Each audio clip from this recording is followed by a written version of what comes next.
All right, I'm recording. Welcome back, everyone, to episode 65 of the Guardian Project podcast. I'm your host, Andy. And of all the jobs we've seen on Zendikar, I'd want to be a thieving skydiver. Oh, that would be pretty awesome.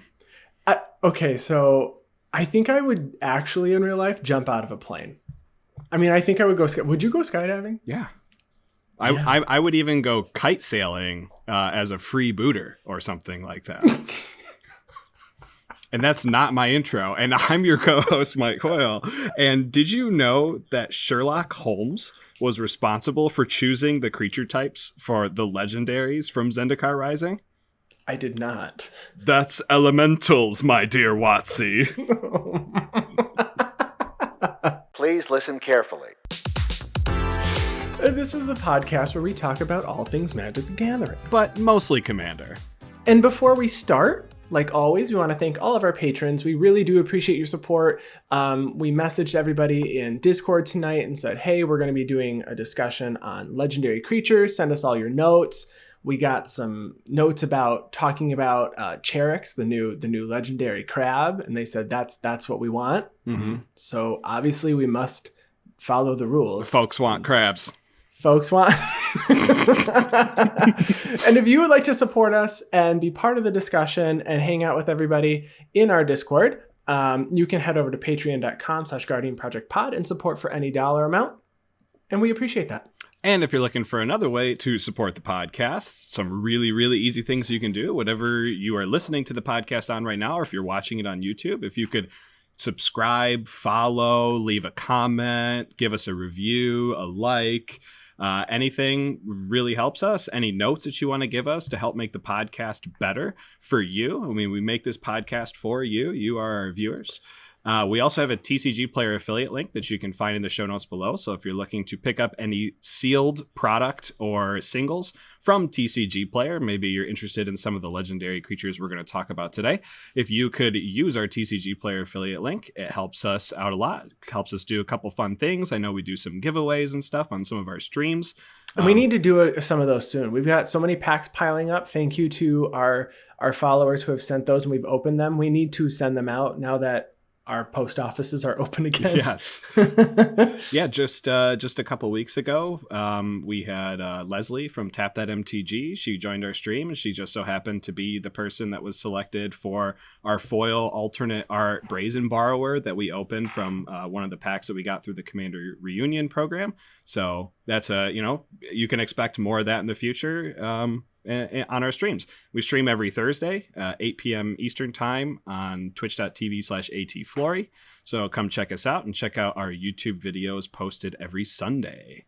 I should probably get a Twitch channel for the page and not just for me. It's okay. We'll work on it.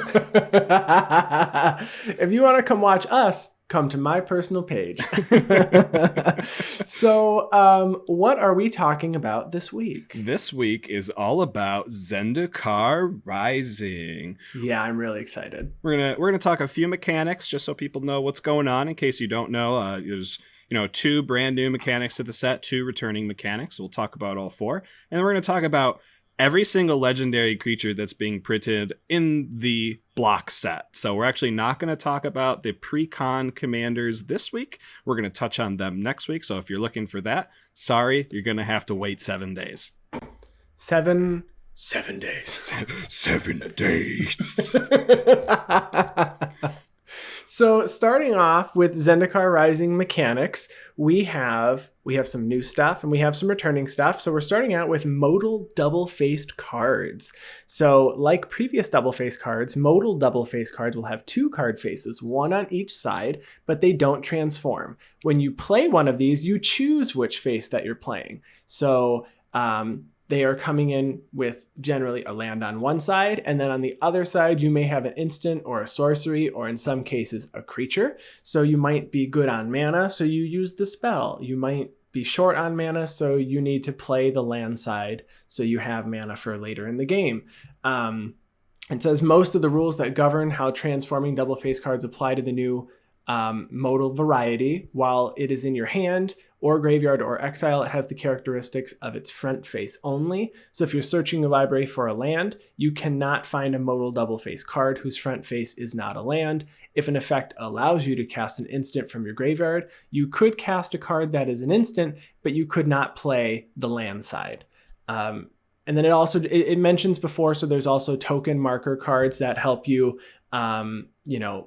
make sure that you are playing the proper cards. In Commander, it is probably not as important here, but it says to accomplish this, you can use either opaque sleeves or you can use a helper card. The helper card is a substitute for the actual double face card. Like the previous sets that had dual face cards, you got a token marker or a helper card as well. You write down the name of the card that you're representing along with any other information visible on the card, and that those are optional, but you should use opaque sleeves, if not both. Yeah, this mechanic actually seems pretty cool. I think it's going to change huge how people actually build their decks. I mean, your land count, your typical land count in Standard being anywhere between 20 and 26 lands. Now you have these modal lands. A majority of them enter tapped, but I know were they printed at Mythic? The ones that enter untapped? You have an ability to have you can pay 3 life. You can bolt yourself. You know what? In Commander, that's okay. But I know we're not talking too much about that, and we're going to have so many notes on these next week. That's right. So the next mechanic, the other new mechanic for Zendikar Rising is Party! I actually think this is a pretty cool mechanic. Like, a lot. Definitely. So we've seen cards in the past that will like reduce the casting cost for however many wizards you have or something. Maybe they printed a card in Zendikar Rising that does that. We're going to talk about later. It's on a legendary creature. Anyways, but there's this new mechanic adventure that allows either you to have extra effects for a card or cost reduction for a card. Based on how many people you have in your party. And a party is defined as at most one of each of a cleric, rogue, warrior, and wizard. So if you have a cleric wizard, it only counts for one of them. But if you have 2 cleric wizards, you can have one count as a cleric, one count as a wizard. And it seems like a pretty cool mechanic. It seems like it's not going to break the format at all because, the most cost reduction you can have for a spell is only 4. Whereas if it just said for any amount of wizard, then, cost reduction is technically infinite. So I think this is cool. It's not going to be a broken mechanic. Probably won't see much play in like really high formats like Modern or Legacy, but it'll be great for Standard. I would like someone to play the Lizard Wizard, the Elf Lizard Wizard. I believe it's Elvish Mist, or it's the counter spell. Green, green, blue, blue. What is the spell? Mystical. No. It's So that is a Lizard Wizard. So I really like that you can play funky creature types because they have them tacked on somewhere into the spell, and obviously. Party has it plays a component in some of the new legendaries that we're going to talk about today, but I'm really excited to talk about Party. Frilled Mystic, by the way. Frilled Mystic, yes, is an elf lizard wizard. Yes, it is. It sure is. And then the final mechanic, this is the one that's returning here, is Kicker. So Kicker is an ability that it's an optional cost that appears on all kinds of cards. You can pay more to get more. So cards like Gnarlid Colony is a 2/2 for 2, but it has a kicker of 2 and a green. If you kicked it, it enters with 2+1/+1 counters on it. So in most cases, the kicker is pretty nice if you have the open mana. And then the very last mechanic is Landfall. Yeah. So actually there were 4. I forgot even that we were, I didn't even think about it, that it was a specific mechanic because I was like, oh, it's Landfall. Yeah. So the 4th mechanic, Landfall, this one's returning. So when a land enters the battlefield under your control, you get something that a creature can get a boost, or you get an ability. Maybe you make a token if you're playing Omnath, Locus of Rage. Mm-hmm. Super popular mechanic. It was not a mechanic that appeared in the Battle for Zendikar block or Oath of the... Yeah, it wasn't there or in Oath of the Gatewatch, so it's really nice that it's coming back this time around. Yeah. Super popular from the very, very first Zendikar block. Yeah. Yeah. So we're going to go through and touch base on all of the legendary creatures that have been previewed thus far. There were even some that were previewed today. Again, we're not going to touch base on those that come out of the Commander precons that are coming out with Zendikar Rising. And obviously, these are not a full in-depth look at every single one. This is mostly going to be us looking at it, what we think the strategy would be surrounding this commander, maybe some benefits, what decks it might fit into, and maybe even a couple of cards that we think that would really shine in a deck featuring that commander. So the first commander that we actually are going to talk about is Akiri Fearless Voyager. So Akiri Fearless Voyager is a 3/3 core warrior for 1, a red and a white, that has whenever you attack a player with 1 or more equipped creatures, you draw a card. And then it has an ability to pay a white. You may unattach an equipment from a creature you control. If you do, tap that creature. It gains indestructible until end of turn. I love this card. It's pretty cool. I mean, Boros with card draw. How could you be mad at Boros with card draw? You can't. I mean, I play Feather, and Feather is I believe at this point the most popular Boros commander of all time. I don't know if it is specifically related to the fact that it has card draw, but it definitely has a lot of card draw. And this commander, the way that it's worded, and as we were doing our research, it does say that whenever an attack you attack a player with 1 or more equipped creatures, you draw a card. So if you swing with an equipped creature at each of your 3 opponents, you will in fact draw 3 cards. You won't just draw 1 card. That is fantastic. A lot of equipment give your creature indestructible. Yeah. Or maybe evasion or something, protection from colors if you're playing swords. Mm-hmm. So I think that's really strong. And I think that the ability to unattach for 1 white at instant speed is fantastic, because you can do it to protect a creature from a board wipe, or perhaps unattach something. If maybe you had Lightning Greaves on a creature, you can unattach that, and then you can use a protection spell. Well, I guess Lightning Greaves has Shroud, so I guess that's not a great example. But if it was maybe your only creature and they were no, I don't know. And so it's very situational here, obviously. So I think it's really cool that you can unattach it if you wanted to move something else to it, like a Lightning Greaves, to move something else onto it. Right. And I know when this first came out, obviously the combat trick to unattach and make indestructible is pretty cool. But then, what if someone, it does a second spell to do it? 1, you get to burn 2 spells, which is great. But everyone knows about Cranial Plating. Cranial Plating is an artifact where you can actually... It's an equipment where you can pay black and equip at instant speed. Obviously, that's not going to be played in Boros, but there is an entire cycle of this equipment. So Healer's Headdress is the white one. So you can pay 2 white to equip it to something, and then pay 1 white to unequip it and make the thing indestructible. So for 3 white, you can make any one of your creatures indestructible with Akiri. So I thought that was pretty cool. That actually is, that's pretty cool. So that if your creature is unequipped, you have the ability to at least protect it later.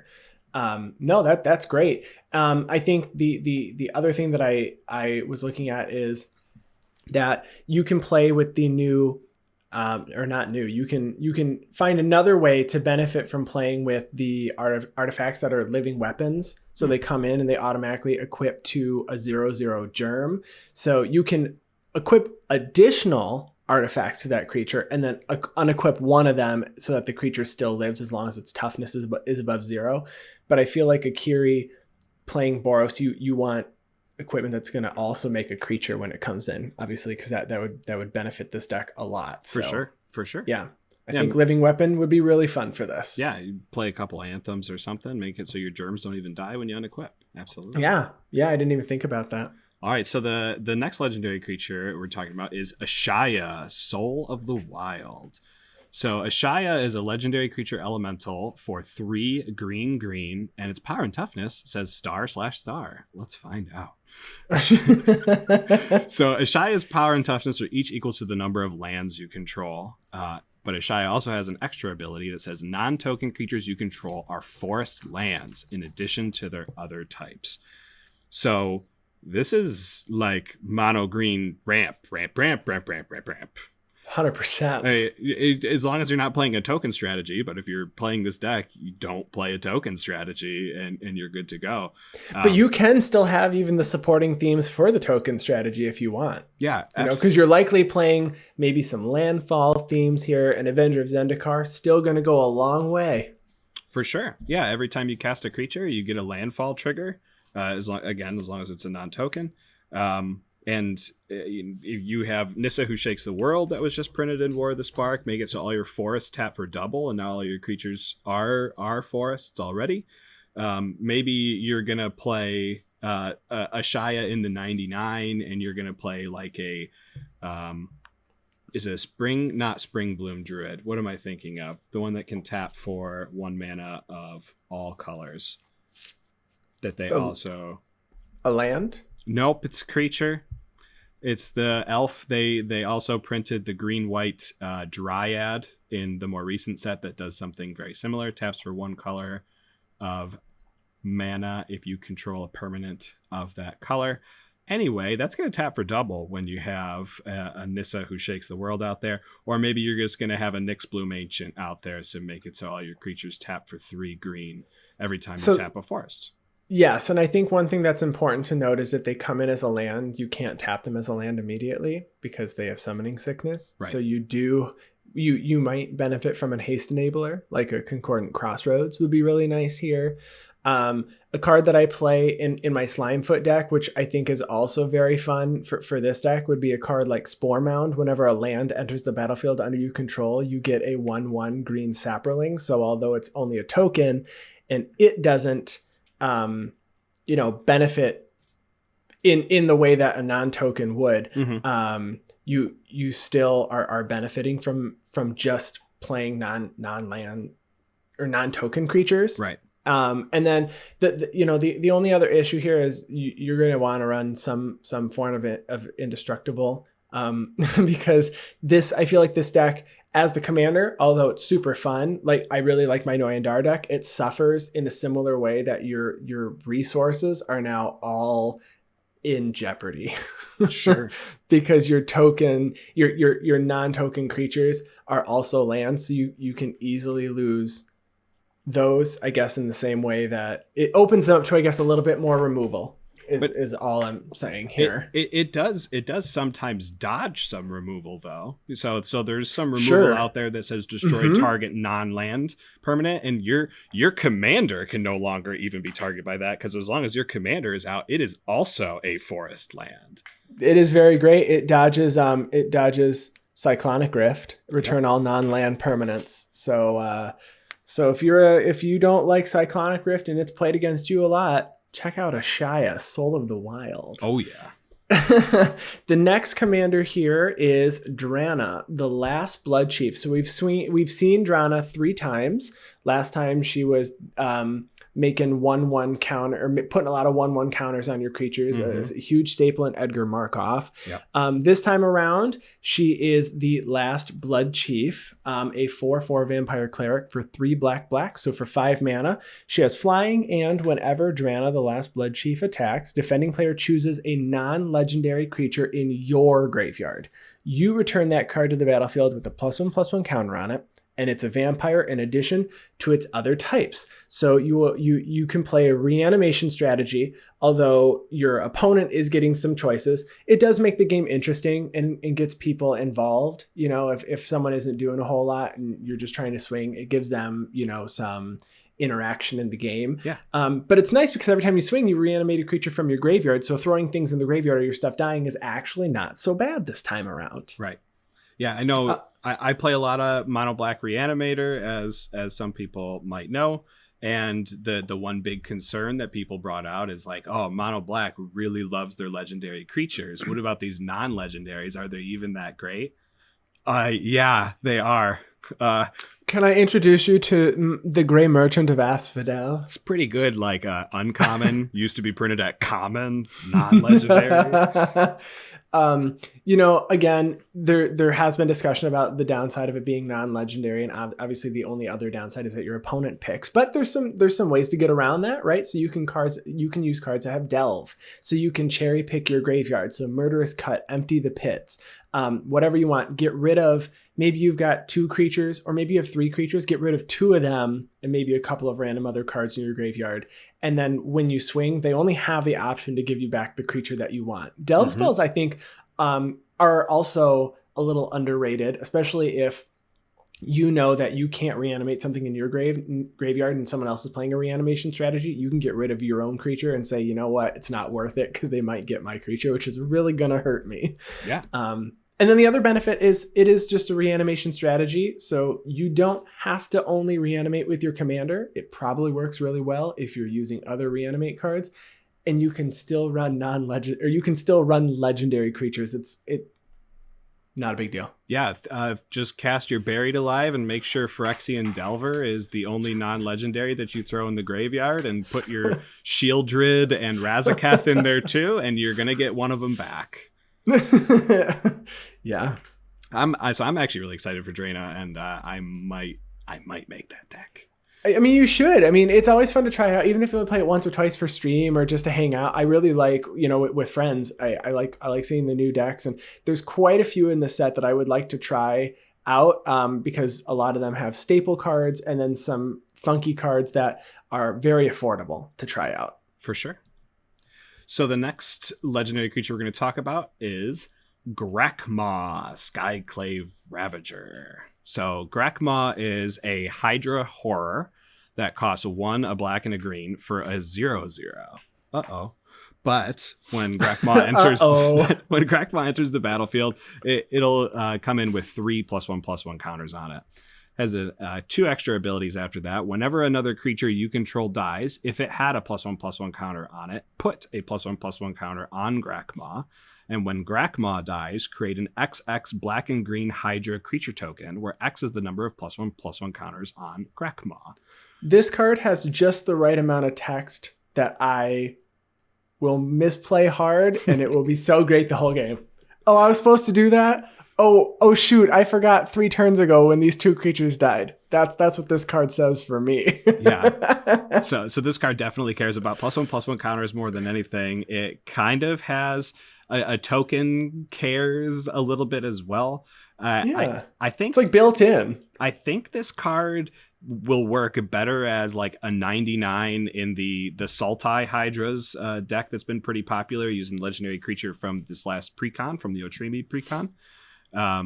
As I just don't see it being super impactful in the command zone itself. Sure. But if you can play populate strategies with this really well. I think token doubler strategies maybe isn't the route that you want to go, but doubling season is going to work really good for you both ways. You're going to get double the +1/+1 counters. You're going to get double the tokens when it dies. Maybe you want to play Hydra's Growth, the enchantment that where you double the number of +1/+1 counters at every upkeep. And so that way, even if someone kills your Gracma, you're going to have a giant token in its place. I think this card also fits really well into one of the partners. Rayhan, Last of the Abzan, really likes cards like this. So Rayhan says that when a creature you control dies or is put into the command zone, if it had 1 or more +1/+1 counters, you may move that onto target creature. So you can throw this in there because it cares about counters. And what if you played this with the Ozolith? Yeah, so you do it with the Ozolith with a sacrifice outlet so that you can kill it main phase 1, make the token, and then put all the counters on the token, and now the token is actually double the power that Gracma was. You start throwing weird stuff in like doubling season, and every time the counters move from one permanent to the next, it doubles and then doubles and then doubles. And there's some crazy, crazy stuff you can do with it. I do think it's a little bit limited, being only in green-black, but I love your idea about Rayhan. I mean, now you can add another 2 colors or maybe 1 color. You know, Commander Legends is coming up. We're going to have a lot of monocolor partner commanders coming out of there. So. And then I think it also fits in Agave, Guru of Spores. So Agave enters with 5 counters. You can pay 1, remove a counter from a creature and make a 1/1 sapperling, or sack a creature and put a +1/+1 counter on target creature. So, you know, I think this definitely will find a home. And the fact that it only costs 3 mana, I mean, that's perfect. You know, sometimes you just want something on 3. But later on, 3 mana is not, you know, I feel like when you start getting into the 4s, 5s, and 6s is when it gets, you know, iffy depending on your color. 3's great. And I mean, even with a sack outlet and returning this, even in like a Marin deck would be fun because you're getting the token after it leaves. Right. So yeah, I really like this card. The next card that we're talking about is Jahzzar, Royal Chaser. So Jahzzar Royal Chaser is a human wizard for a blue and a red, 2 mana for a 1/2 with flying and haste that says tap Raza. The next instant or sorcery spell you cast this turn costs X less, where X is the number of wizards you control as this ability resolves. So this by far is the most, it's calling to me to throw a wizard deck together. At one point I wanted to build Anala. Anala wizard, you know, although that also has black. This seems really fun to reduce the cost of really expensive spells. It's tribal. I love me some tribal. It's always fun to cast spells that cost 8 and 9 mana when you can afford to, because people just don't see cards like Clone Legion come out very often. But you could cast a Clone Legion, I bet, pretty easily with Jahzzar Royal Chaser. Oh yeah. So the wizard theme is obviously what we're going with here.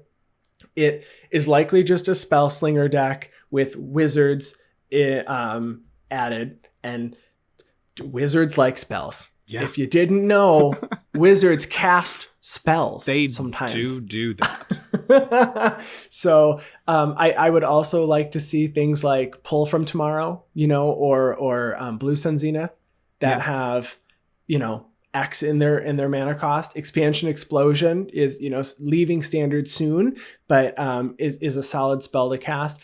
Or like blatant Thievery or Clone Legion that are just expensive spells that become affordable spells because you control 4 wizards that cost you, you know, 2 mana or 3 mana each. Like that's very doable. Yeah, maybe you want to do like a Rites of Replication in there and just like make a bunch of wizards to make it so that on the next turn you're just going to mill somebody out or something with a giant that'd spell. be interesting. You know, one downside is that it does say it's the next instant or sorcery and not all until end of turn, so it reduces 1. But it's a little reminiscent of playing the it was a commander that is also a planeswalker, Saheeli, the gifted, that it makes it feel a little cheaper for the number of artifacts you have. But if you're playing artifacts that allow you to untap target creature or a permanent, you can continuously tap to reduce the cost of spells. Like Staff of Domination would be pretty great with this. I just need to untap my commander because I can technically afford to cast 2, I don't know, 9 or 10 CMC cards in one turn because I have 6 mana and I've got, you know, 7 wizards or something. Right. It is important to note that it is not tapping for mana. It is just cost reduction, and that cost reduction is on the resolution of the ability. So someone can activate it and maybe someone has an instant speed board wipe or something, then you're not going to get any cost reduction on your next spell. Absolutely. So the next legendary creature we're going to talk about is Linvala, Shield of the Sea Gate. This time she's back and people aren't as upset. Yeah, I'm honestly a little bit underwhelmed by this commander, but I'd like to hear your opinion on it. Since it's blue-white. So Linvala, Shield of the Sea Gate is a 3/3 for 3. So you have a white and a blue, and you get a flying 3/3 angel wizard. And that wizard part is actually very important for this particular set because of the adventure mechanic. Or party mechanic. At the beginning of combat, she has the ability at the beginning of combat on your turn, if you have a full party, Choose target non-land permanent an opponent controls. Until your next turn, it can't attack or block, and its activated abilities can't be activated. Maybe you could call that it's detained or something. And it has an additional ability. It says sacrifice Linvala, choose hexproof or indestructible. Creatures you control gain that ability until end of turn. So when I was looking at Linvala, I don't play a whole lot of blue-white. And I just thought I'm going to just try to get really big permanents on the board that hopefully will solidify a party so that I can take one permanent out per turn, and have that extra caveat of allowing my big creatures that I'm getting out on the board to have hexproof or indestructible if I need it. Kind of have a selfless spirit at all points in time. So selfless spirit in the command zone, but you have access to blue as well. Maybe it's a little bit limited in only blue-white, but this creature definitely belongs in like any angel tribal or tribal deck, because you do get that indestructible or hexproof if you want it. Right. So I don't think Linvala this time around is going to be one of the most popular commanders from this set. But, the Azorius Mage in me, when this was previewed, I, of course, did the instant Scryfall searches and the Googles and the checking with others on confirmations of whether or not something works. And there are a couple of gross things that you can do with this card. So specifically, you can play with cards like Gift of Immortality, so that you can sack your creature, grant the ability to your creatures, either hexproof or indestructible, and then Linvala returns at the end step, and Gift of Immortality comes back. You can rinse and repeat every turn. But there is an enchantment, Angelic Renewal, that says when a creature is put into your graveyard from the battlefield, you can sack Angelic Renewal. If you do, return that card to the battlefield. And the way that you can stack Linvala's trigger is you can sack it, give your creatures indestructible. Angelic Renewal triggers, you return Linvala, she gives herself indestructible. And then if you have ways to bring... that's where I haven't gotten that far yet, because we, obviously we're talking about 17 commanders today. And so we weren't doing a complete deep dive, but I'm trying to figure out how I can get that Angelic Renewal back. But with Gift of Immortality, you at least get to, bring Linvala back, and you don't have any issues. But there is a lock, unfortunately, that you can do with Magus of the Disc. You pay 1 and tap it, destroy all artifacts, creatures, and enchantments. And with the way you sack all of your items, you can return Linvala with Gift of Immortality and Magus of the Disc, and your other creatures get indestructible. It's gross. So I don't plan on doing that, but there are a couple of things you can do with this deck. And she already gets added to your party because she is a wizard herself. Right. So you only have to find 3. You have to find the warrior, the cleric, and the rogue to fit into it. I don't know how many exist in the Azorius colors. I assume you've got a fair amount of options for each of those creature types. But I think it'll be an interesting deck to see. There's definitely blue rogues. There's definitely white clerics. So yeah, I think you can round it out. One artifact that actually is gonna do very similar things to the combos you talked about is Lifeline from the Urza's block. It says whenever a creature is put into a graveyard and a creature is in play, return that creature from your graveyard to play at end of turn. So it kind of gives you like a Lifeline, acts as a she-ray for all colors. So it's a colorless artifact. I think it is a little pricey because I think it is reserve lists, but if you can, you've got some options. And if you have it, if you have it, then you've got some pretty good options there. The next commander is Morag, Fury of Akum. I think this is one of the more popular ones that people have been talking about as a commander and in the 99 of so many decks. So this is a Minotaur Warrior. It's a 6/6 for 4 red, so 6 mana. And it says each creature you control gets +1/+0 for each time it has attacked this turn. And then it has landfall. Whenever a land enters the battlefield under your control, if it's your main phase, there's an additional combat phase after this phase. At the beginning of that combat, untap all creatures you control, so you get to constantly swing with them. So this is a mono red landfall extra combat deck or just card that focuses on that. And the benefit here is if you can play 2, 3, 4 lands during your main phase, you do stack 2, 3, 4 or more combats. And the thing you just have to remember is there's no main phase in between. So if you were planning on untapping and casting some spells in between, you don't get that. But if you're swinging 4 times, they're getting +4 at that in that last combat. So it's +2 and then +3 and then +4. That's a whole lot of damage. That's a lot of damage. Oh my gosh. Yeah, when this card first came out, I immediately thought like, oh, doesn't Sword of the Animus just make this go infinite? It says, no, because that's during your combat step that landfall trigger would happen, so you wouldn't get it.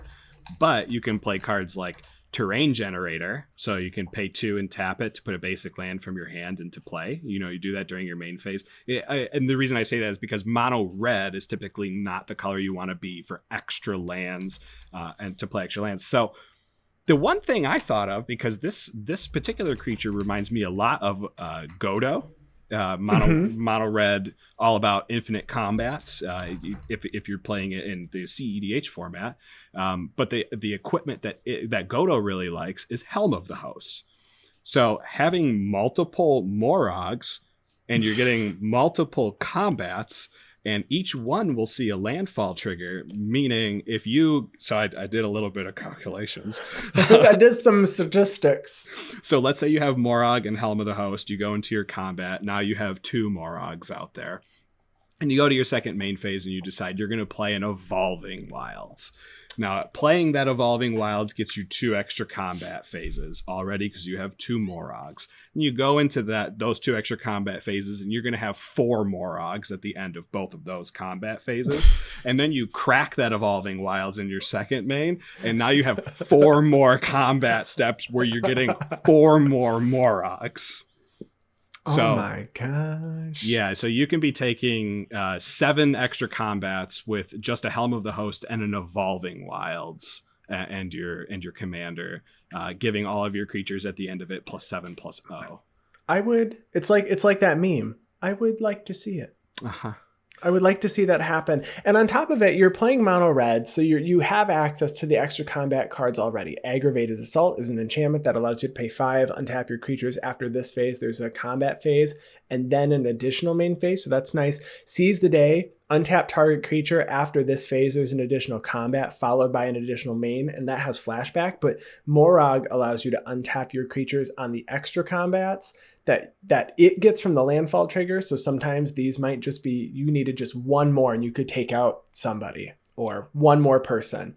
And it makes blocking really difficult because extremely difficult. And if you're in red, so you can play cards like Goblin War Drums that give your creatures menace, or you can play cards like Fervor that give them haste, so you can attack right away. It just, I think, or the cards that make all creatures swing every single combat, and then you're like, oh, I'm just going to go to 7 combats real quick, and I know you all swung, so good luck. I think this deck will be super fun. Personally, I'm going to add this to, I have a dedicated Omnath Locus of Rage deck that is based on landfall. This is 100%. I want it. I need it. I need it. So that's what I'm going to do. But I also didn't even think about it until I didn't think about it immediately, but my Nikia deck, my Gruul and Nikia deck that doubles my mana to cast my spells, but I can't cast instants or sorceries. This creature would be great because Nikia is just playing big old things, and I can drop lands and then swing with those huge things multiple times in a turn. And then I put together a Minotaur deck, Sethron Heirloom Minotaur, which I'll be playing on stream this week. And it's a Minotaur. So it's gotta go in. It has to go in the Minotaur deck, obviously. Yeah, something that maybe I can recommend to you, Andy, live here on the podcast. Live, you're hearing it here. But since you are going to be playing Akum in a Gruul deck, if you actually play some of the green creatures, like Llanowar Scout, that tap to put a land from your hand onto the battlefield, you can do that during your main phase, then untap all your creatures during the combat, then do it during the next main phase, and then do it again, and do it again. As long as you have lands in your hand, you're having an extra combat. Yeah, no, it's very good, and you do untap it. And I didn't think about that. That's a really good idea because he untaps. Well, is it all? It's just untap all, not even untap all that attacked. It's just untap them. You got it. Yeah, so you can put in the colorless creature that puts in the lands. I play that in my Maloku the Clouded Mirror deck, and I can't remember which card that was. We're going to be talking about is Omnath, Locus of Creation. So we finally got a 4-color Omnath. So Omnath, Locus of Creation, for a red, a green, a white, and a blue, you get a 4/4 legendary elemental. It says when Omnath, Locus of Creation enters the battlefield, draw a card. Who doesn't like drawing cards? Second ability it has is Landfall. Whenever a land enters the battlefield under your control, you gain 4 life if this is the first time this ability has resolved this turn. If it's the second time, you add red, green, white, blue. If it's the third time, Omnath deals 4 damage to each opponent and each planeswalker you don't control. I think this is a lot bigger of a deal than people think. It doesn't do like, I think Angry Omnath, the red green Omnath is still like it creates a 5/5 with every single landfall. It's just so much damage, but free mana is pretty good too. I mean, on turn 5 with just a simple fetch land, you're going to have 9 mana to spend. That's without any ramp whatsoever. And you're also gaining 4 life every turn as long as you have Omnath out there. I'm not sure if the third ability is really going to be super, super relevant. Obviously, extra damage is always nice, and killing planeswalkers, every single one of them, is pretty cool too. But I do believe blinking this Omnath would make it a new entity, and you'd be able to get its landfall triggers actually multiple times per turn. I assume there's some sort of infinite combo in order to get that second landfall trigger multiple times to keep refilling your mana pool with that 4 mana. But honestly, the most important thing to me when I'm looking at this Omnath is you now have access to white. And white actually has quite a few good landfall cards, some being printed in this new set. I know there's an uncommon creature that has landfall. All of your creatures get +1/+1 until end of turn. If you can, do like 6 landfalls all in one turn, all your creatures getting +6/+6. Obviously, we know about Avenger of Zendikar to get all of your plants extra +1/+1s. So you get access to a lot more cards, even a lot more fetch lands if you have the capacity to purchase fetch lands. You get access to even more of them now that you have a 4th color, and it's going to make the mana base a little bit more expensive price wise, but it's going to be, I think, very, very powerful.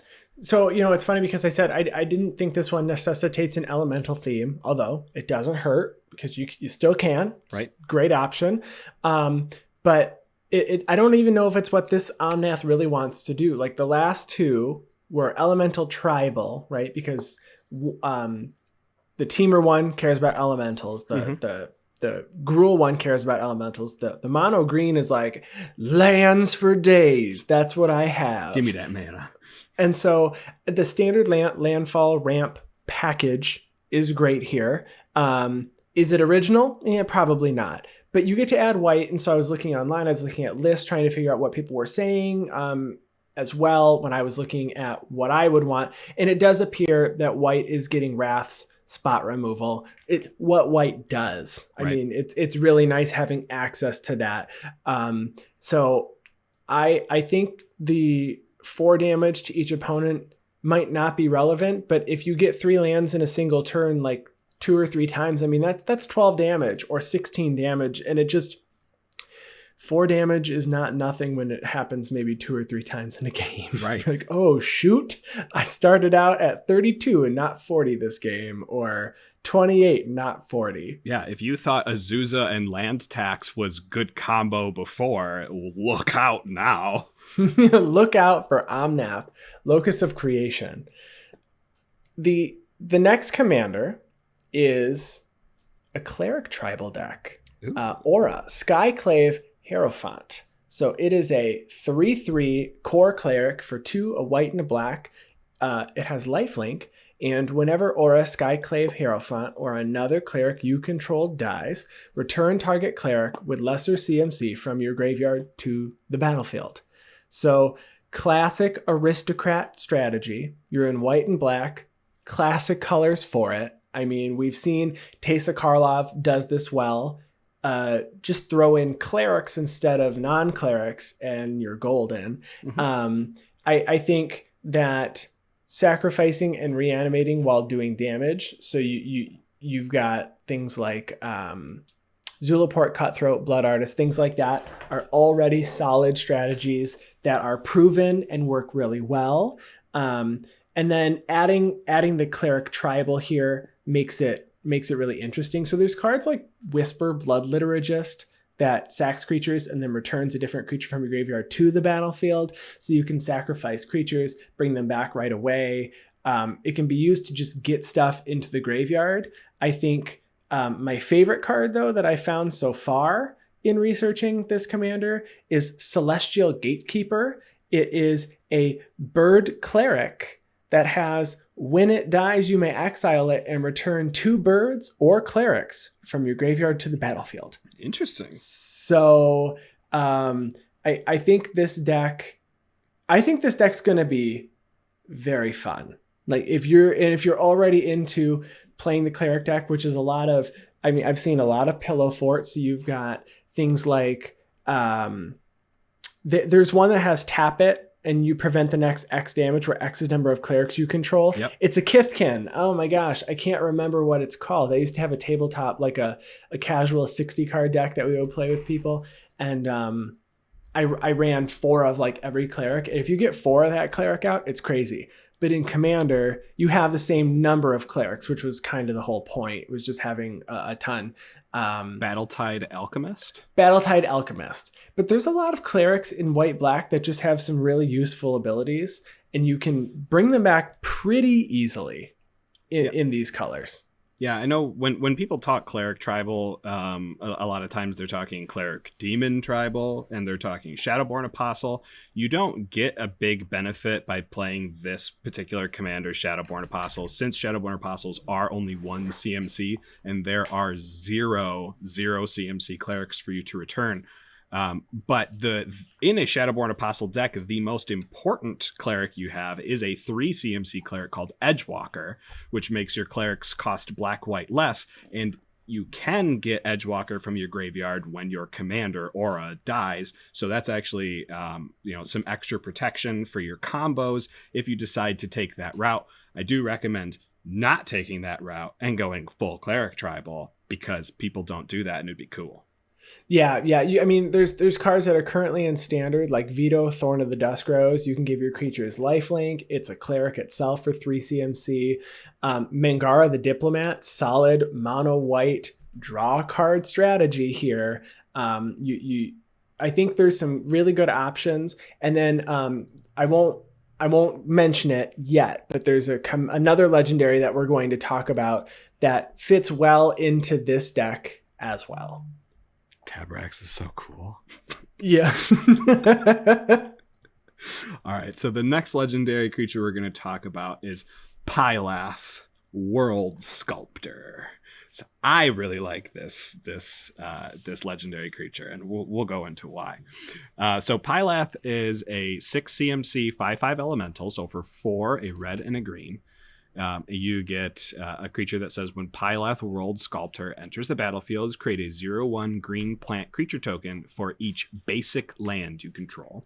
And then has the additional ability of Landfall. Whenever a land enters the battlefield under your control, put 4 +1/+1 counters on target plant you control. Now, I do wish Pylath itself was a plant, so that landfall trigger could target Pylath. It's like the one thing I dislike about this card. A lot of people are comparing this to Avenger of Zendikar, and Avenger of Zendikar has, when it enters the battlefield, you get a 0/1 plant for each land you control, so it doesn't actually have that basic land caveat that Pylath has. And Avenger of Zendikar also has a landfall trigger. It says whenever a land enters the battlefield under your control, you get to put a +1/+1 counter on each plant you control, which can, in most cases, put more than 4 +1/+1 counters on your creatures in total. So then, Coil, why Why do you like this guy so much? Well, it costs 1 less than Avenger of Zendikar, and it's in the command zone. And those are the important parts to me. Mm-hmm. There is this really, really sweet enchantment that's being reprinted in the list in the new set Zendikar boosters called Food Chain, which goes real crazy with cards like this. So Food Chain says, exile target creature you control and add mana equal to that creature's CMC +1 to your mana pool, and it's in any combination. So let's say you're playing all basic lands or only fetch lands that can grab your basic lands in this particular deck because you still want some landfall triggers. You're going to have 6 plants that come out. You can Food Chain and kill Pylath and 1 plant token and recast Pylath. It's not infinite, but you can call it pseudo-infinite as long as you have a pinging sort of strategy going on, whether it's Warstorm Surge or... I guess Warstorm Surge isn't going to do it for you here because they'd be taking 0 damage.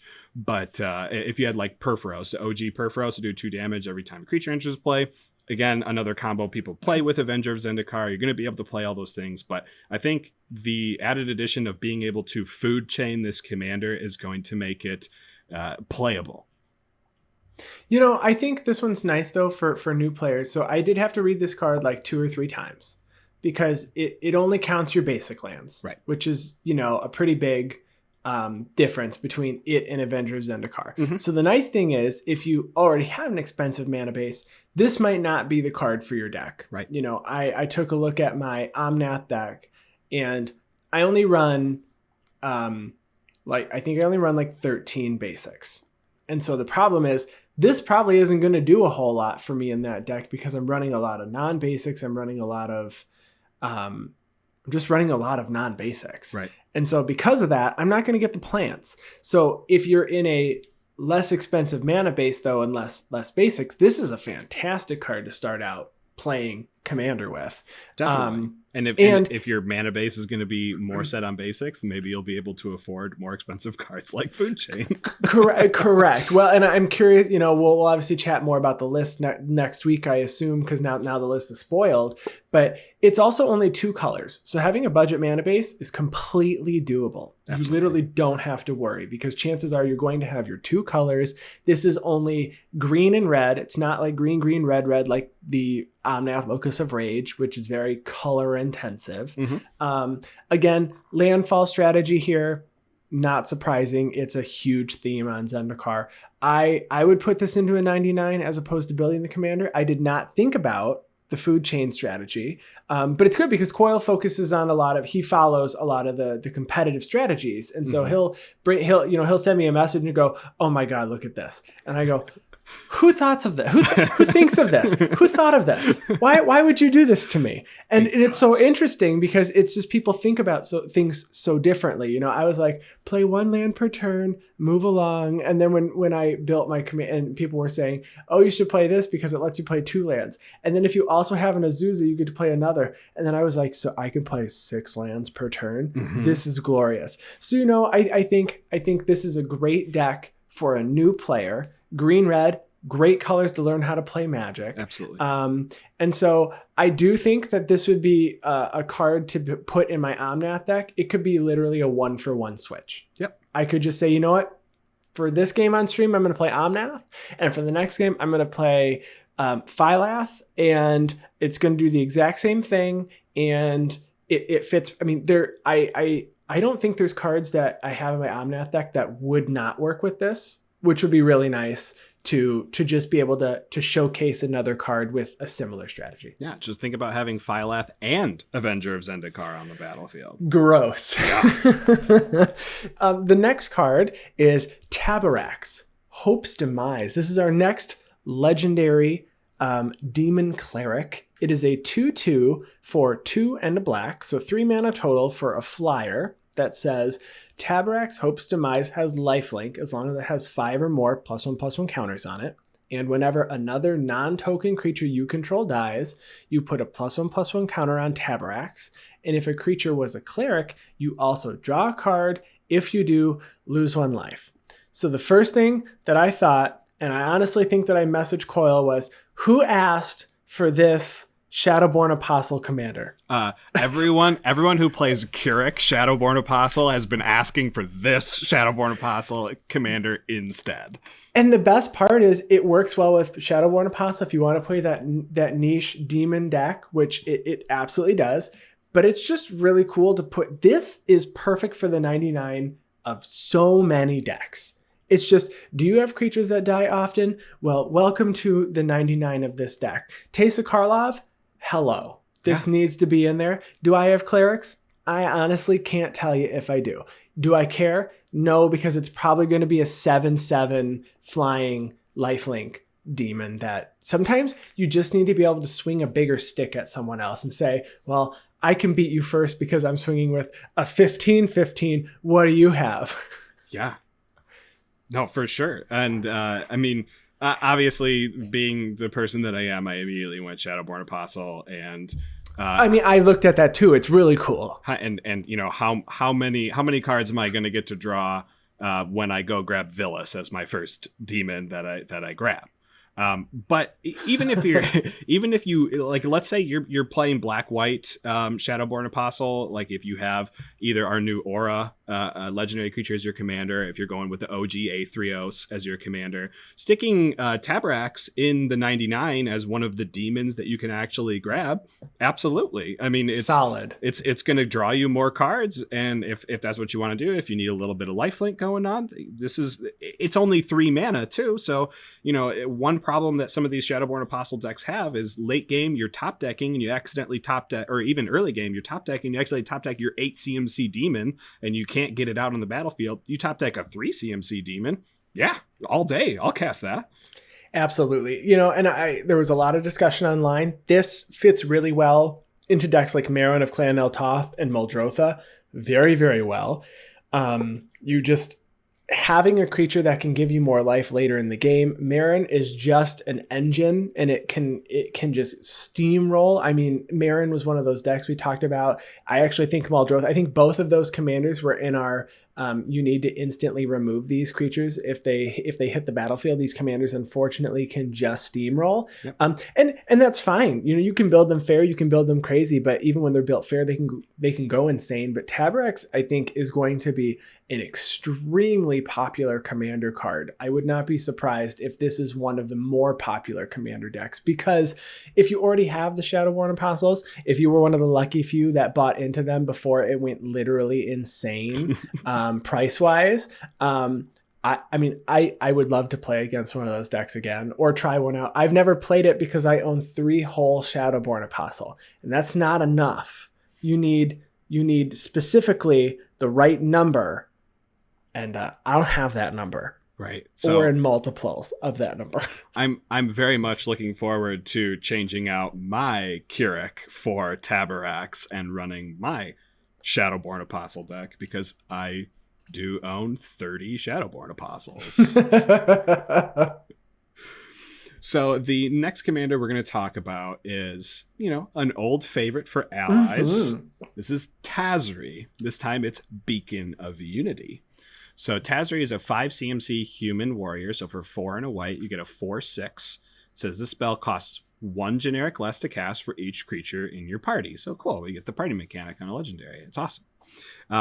It has an extra ability. It says you can pay either 2 or a blue, 2 or a black, 2 or a red, or 2 or a green. So you can pay blue, black, red, green, or you can just pay 8 generic mana or any combination of that. So I want you to say you can pay 2 and a black, red, green, or 2 and a blue, red, or 4 and a blue, black. It does. If you do have any cards that reduce cost of activated abilities, it can reduce either the colors or the colorless, depending on what card it is. So do that with what you want to. Right now. We're also recording from home this week, so it's a little more difficult. He's watching me on camera right now. Got you. So this activated ability that costs the amount that I just talked about says to look at the top 6 cards of your library. You may reveal up to 2 cleric, rogue, warrior, wizard, or ally cards from among them and put them into your hand. Put the rest on the bottom of your library in a random order. So it is nice. Wizards of the Coast did not bring the ally mechanic back into Zendikar Rising, but they knew that people, Tazri is definitely, the original Tazri is all about allies, to search your deck for allies by paying Wooburg into it.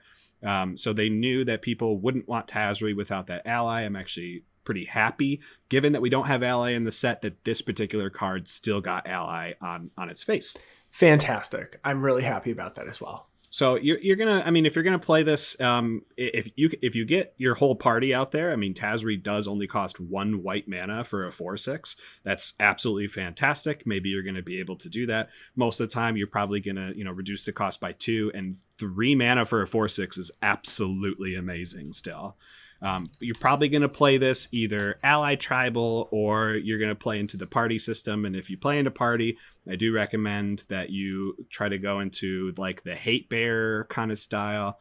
If you don't know what a hate bear is a 2/2 creature that has some sort of ability that makes it so your opponents, it's harder for your opponents to do things. So a lot of the Thalias are considered hate bears that make it so your opponent's non-creature spells cost extra, or their stuff enters the battlefield tapped.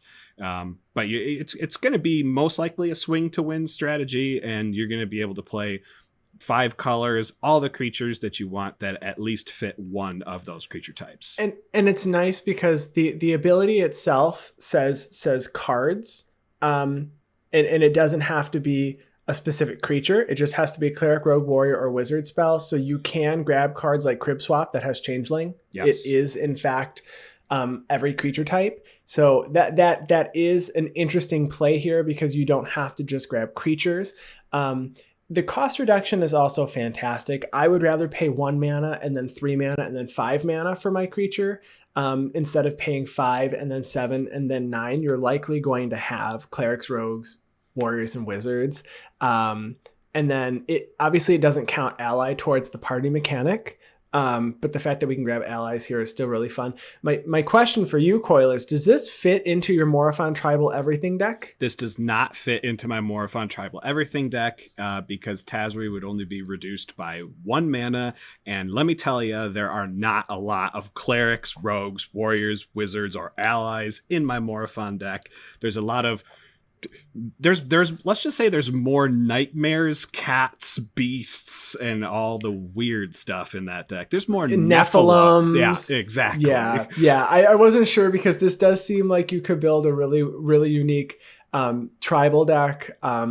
Changelings you can still add to Tazri because they count as all the creature types. So you still can grab at least 2 of them. I think this would be a really fun deck to play. I don't know if those folks that are huge ally supporters are going to want this over the other, but I think this Tazri works well with the other. But I think the other one, if you're playing an ally deck, you probably want the other. This, if I was to build a party deck, I would probably build this, or I would build the Linvala deck personally. Yep. I think this one, the only reason I would pick Tazri over it is because you get 5 colors. That's it, though. Sure. The next card here is Yasharn, Implacable Earth. So this is an elemental boar. It's a 4/4 for 2 and a green and a white. So it says, when Yasharn enters the battlefield, search your library for a basic forest and a basic plains, reveal them, put them into your hand, and shuffle your library. And then it also says, players can't pay life or sacrifice non-land permanents to cast spells or activate abilities. So this is a hate boar. Big. Not a hate bear, it's a hate boar. To be fair, this card is great that it grabs you 2 lands. It feels like card draw, putting them into your hand. You know that in 2 turns, if someone removes Yasharn, you'll have at least the mana to cast it every single time 2 turns later, if nothing else. That's really nice. It's literally the biggest note that I have for this one as well. We didn't compare notes before this. We did not. We do like to keep our notes separate because then it like surprises each other. But this card shuts down aristocrat strategies, which honestly happen more often than you think.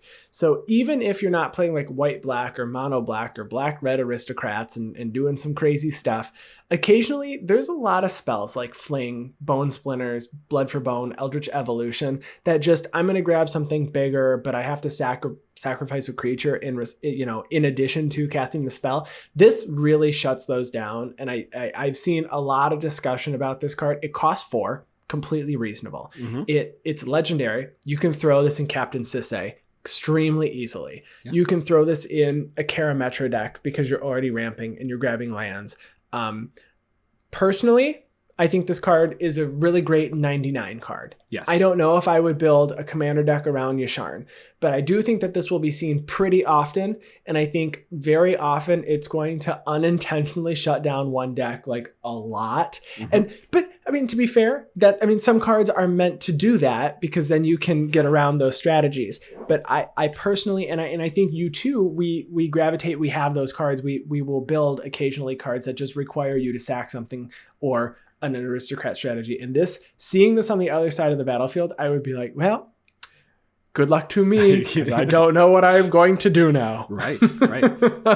And since this is the last legendary elemental that we're talking about, I just want to say Horde of Notions commander decks and Morophon Elementals commander decks got so much stronger just from these legendary creatures. Being able to cast Yasharn for just 2 mana in a Morophon deck, or being able to return it from the graveyard to the battlefield with a Horde of Notions, and even blinking Yasharn to get lands out of your deck. It's a very, very good staple, along with all the other elementals that we got in this set. Yeah, I agree.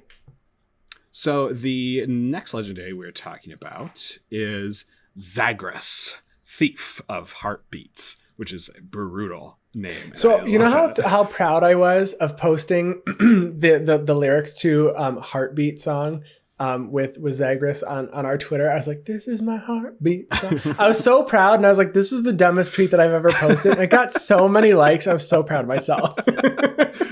It's awesome.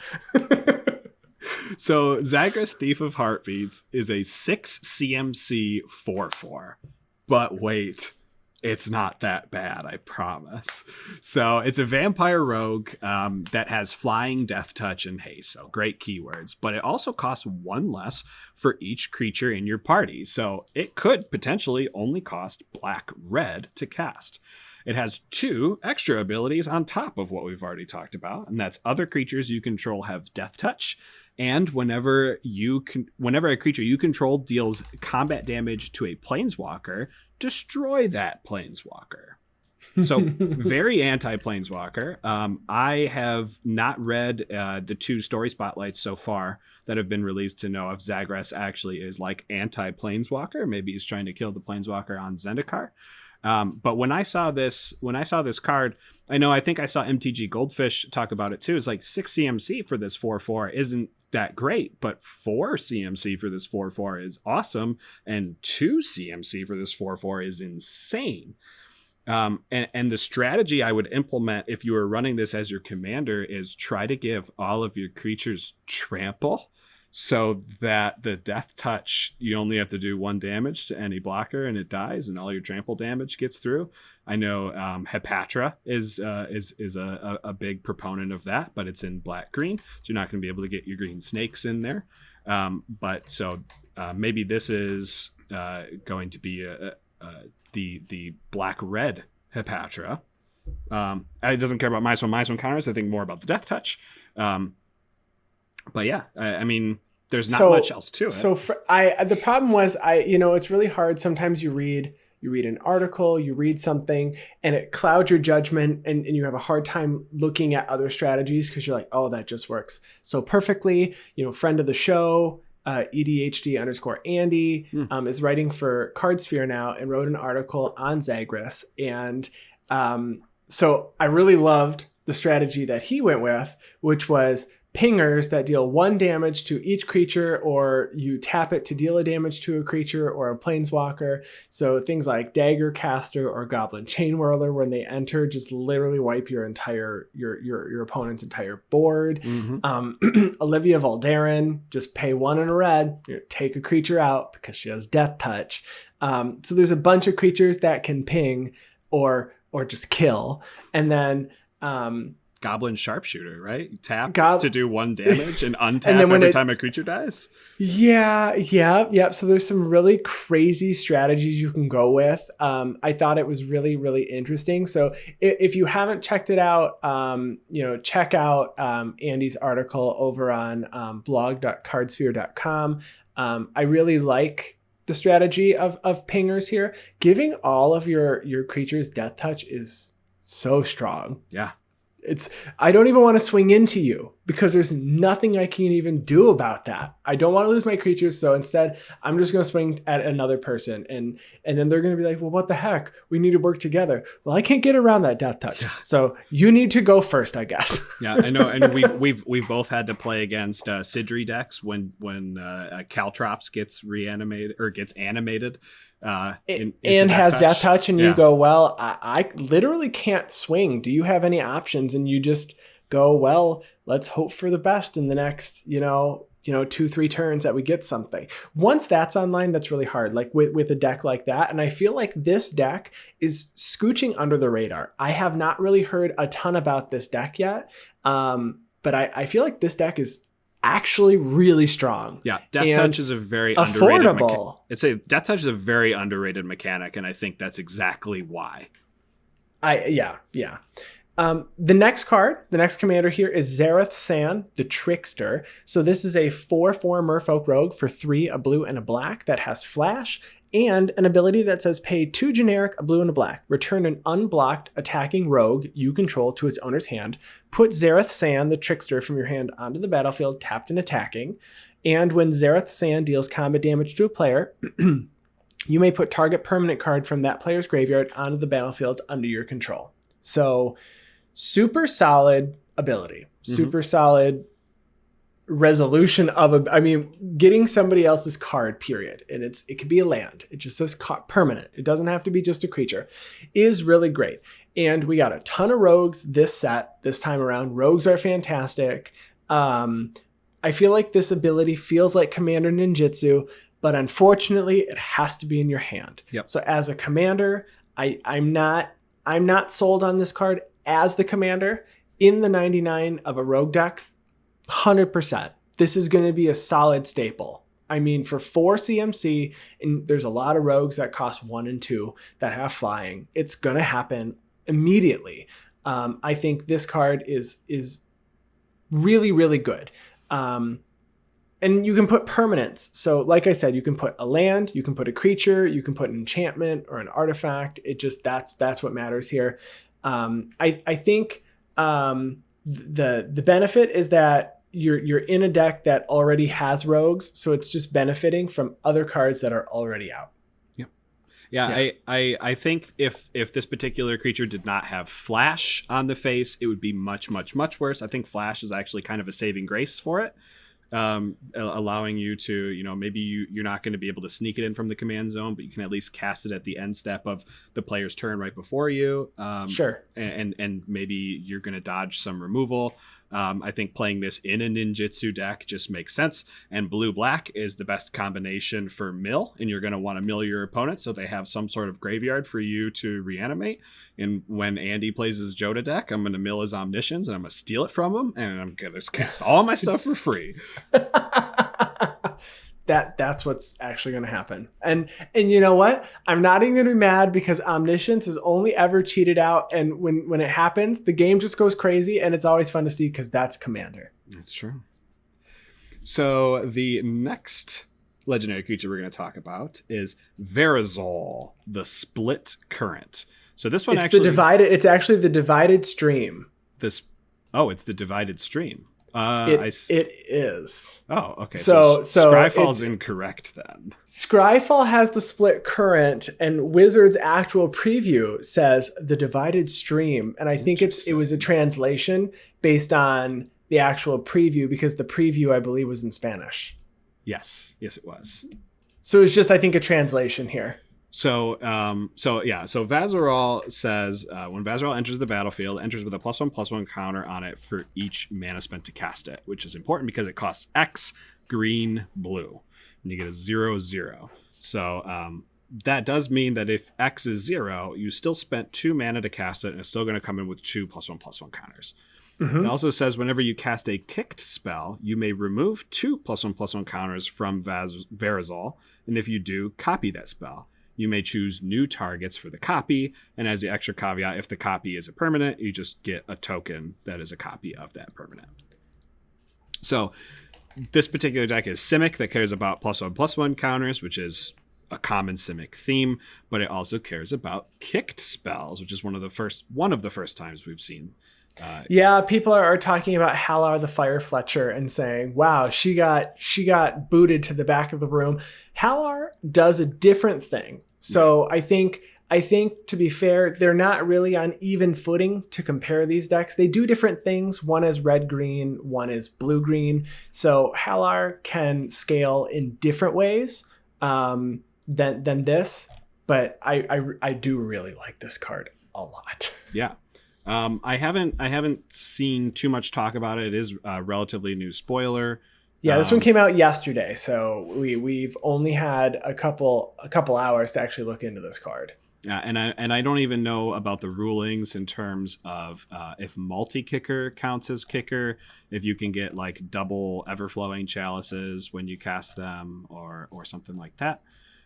So I think there's discussion on multi-kicker, and the Scryfall search is that there's 73 cards based on Scryfall that have kicker, but a portion of those are actually multi-kicker. Right. I didn't have those separated. But it is really nice that this card does in fact say that creatures that you do cast with this card, a copy of a permanent spell becomes a token. So if you're casting a creature with kicker, you do get 2 of that creature, and a kicked spell copied is kicked as well. So if you kicked a creature that has a benefit, you get that kicked benefit twice. Yeah, which is really, really cool. So there's also a lot of discussion about whether or not you can scale extremely quickly with this card. So kicking something like Grow from the Ashes with removing 2 counters from Vazirol gets you 4 lands. Is that great? Not sure. Is it fun? 100%. Oh yeah. That's exactly what I want to be doing with this. And you want big mana, obviously, to cast Vazirol, because you want more than just 2 counters on it, although you can cast it for 4. If you cast it for 6, you can double 2 kick spells. You're in blue-green. You're probably not going to have a problem getting to big mana. That's right. And again, like the Hydra Growth card we talked about before, and you keep doubling all the +1/+1 counters, maybe you're only going to be casting 1 kicked spell on your turn, so you're only going to need 3 counters on your commander at all points in time. The fact that you can cast him for 2 CMC, I think, is really, really strong for commander. And the fact that Rite of Replication is a legal card in this deck as the commander is insane. Oh my gosh, I didn't even think about Rite of Replication because I was more concerned about ramping my lands out. Yeah. Gross. I want 10 tokens of a creature. That's what I want. Yeah, I feel like this deck would be extremely fun to play. Yes. I don't think there's any it's going to be like 15 weeks from now, and people are going to say this card's broken or something, but because it's in standard and it's Simic and it has an X in its spell, and I'm sure someone will break it. But on face value, and this just seems like a fun deck, and one that I said, I'd really like to play a kicker deck. I didn't play Halar because I had too many red-green decks at the time, but I think I only have one green-blue deck, and it completely different strategy than this. Yeah. So This deck seems like really fun and like one that I would actually like to try out. Yes, I do think that this, of all of the legendary creatures we've talked so far, this is probably the weakest creature to put in the 99 because it only cares about kicked spells. Right. So you need to build around it. I agree. And the last legendary creature that is spoiled thus far, there's only a few more cards that are coming out, so there may or may not be any additional legendary creatures, is Cherix, the Split Current. So this is actually a creature that was spoiled today. It is a legendary Leviathan Crab. It is a 0/17 for 2 blue. That says spells your opponents cast that target Cherix the Raging Isle cost 2 more to cast.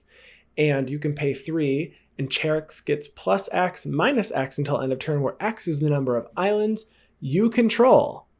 So it has real high toughness, the largest toughness of any creature that's ever been printed. That crab's got a big booty. That crab has a badonkadonk, and it's throwing it back. It's cool. This card is really cool.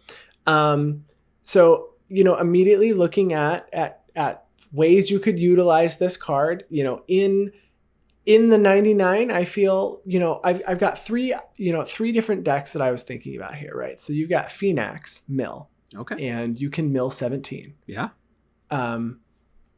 Because you mill for toughness, correct? Yep. So you're milling for 17. That's really nasty. That's a lot of cards.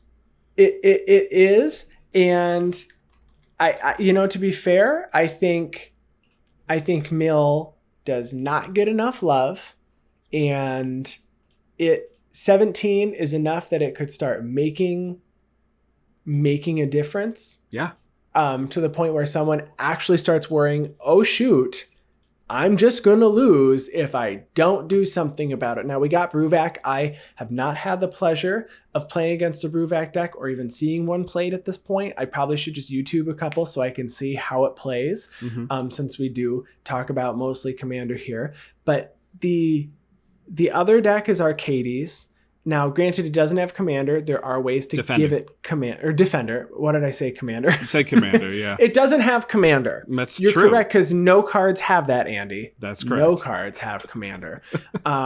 So it doesn't have Defender. But you can give it Defender. But there are 3 cards in Arcades that don't really care about Defender. You've got High Alert, Assault Formation, and Huatli, the Sun's Heart.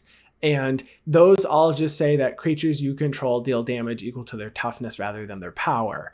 So dealing 17 off of a 4/4 is just ridiculous. But you can play card like is it Dragon's Throne? It gives your creature Defender, and let me look that up. Dragon Throne NTG. Dragon Throne of Tarkir. Yep, so this card is a legendary artifact equipment that says the equipped creature has Defender, and pay 2. You can tap it, and other creatures you control gain trample and plus X, where X is this creature's power. That's really funny because the creature's power is 0. But it has Defender, which then Arcades can, allows to attack then and deal damage. I think this can probably, if you build this as the commander, would be great as a Voltron deck with some evasion. Maybe adding all the spells that care about Leviathans. There's a lot of those. Whelming Wave, Slim Voda, things that will allow you to benefit, and everybody else is like, yeah, I'm not playing Serpents, Leviathans, Octopus, and whatever else. There's usually like 4. Yeah. I think you're going to benefit. But the piece de resistance is Crab Tribal. Oh. Because there's 23 crabs, including Cherix, 5 more changelings in mono blue, and then colorless cards like Birthing Boughs, which just spits out crabs. Yeah. Which, by the way, seems really fun that you're going to build Crab Tribal, because there's so much tribal support in colorless that you're just going to go create. Tonight, I'm playing Crab Tribal. I'm sorry, what? We're serving it in the half shell tonight. I don't like crab. Do you like crab? Crab cakes sometimes if it's like seasoned right. I'm kind of picky when it comes to that. I don't do seafood at all. I was told that crab is better than lobster. Yeah, but it's better than lobster. Yes. All I see though when I see these is like clarified melted butter, and you're dipping fish in it, and I'm always like, nothing about what's happening right now seems even remotely appealing to me. It's crazy how tasty butter is. I've put a lot of it on popcorn in my day. Yeah. So, and I also really like, can we talk about how sad I am? I can't go to the movie theater right now because I used to go to the movie theater by us just to buy popcorn and bring it home because it's better than anything you can pop or make yourself. Don't at me because I do make homemade popcorn with the kernels and the salt. And it's just, I really want that really awful oil that they put on the popcorn. It's just so good. But back to crabs. Yeah. So, and not dousing it in butter and playing magic with them. So the two comments I had about Cherax is, one, if you're playing this and you're going to activate Cherax's ability, make sure you don't have 17 or more islands on the battlefield. Otherwise, it just dies. And the other one, can't even do it if you have more than 8. If you activate it twice and you have 8 lands, true. That's the most you can do is 16. Yep. If you have 9 lands, you can only activate it once. Right. So it'll just die. The other commander, I think this would go really good in the 99 with, and it's a partner, so it doesn't actually share any colors with it yet, but hopefully you can do a partner that does, is Ikra Shadiki, the Usurper. So this is you don't hear that one often pop up as here's the one to play. You're darn tootin'. So Ikra Shadiki is a Golgari partner that was printed alongside Rayhan, the other Golgari partner. So it's a 3/7 menace. It says whenever a creature you control deals combat damage to a player, you gain life equal to that creature's toughness. And it has partners. So obviously Cherax doesn't have any power to begin with, whether you are going to give it like 1 power just with an anthem, or, Ikra not even being in the colors that Cherax is. Maybe you're not going to have too many islands in order to, it's only going to give Cherax maybe 1 power, but you're going to be able to gain 16 life once it deals damage. And then, you can have that threat where it's like, ooh, do I block and not let him gain the 16, or but then I'm gonna activate Cherax like 8 times in response or something and just make it really big.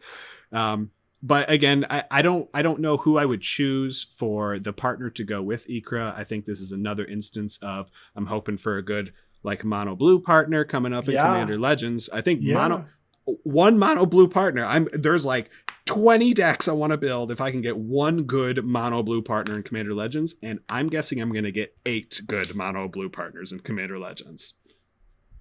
You've heard it here. I expect 8 mono blue good partners in Commander Legends. Better happen. It's going to be crazy. We're going to have to do this episode like 7 times. Should we do an episode on every new commander? Every new commander combination.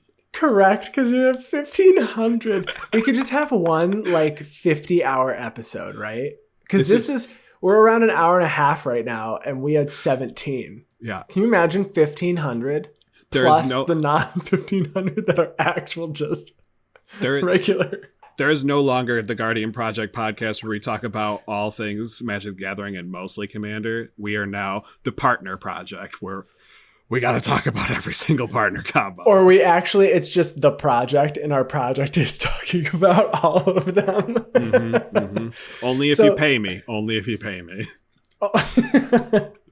So we really hope you enjoyed our first takes on these commanders. Again, we had a really good time looking into some basic strategies, seeing what we wanted to do, which ones we wanted to build. Okay, Coil, I'm putting you on the spot now. If you had to pick one of these 17, which one are you most on board with building? Or have you been the most interested so far in building?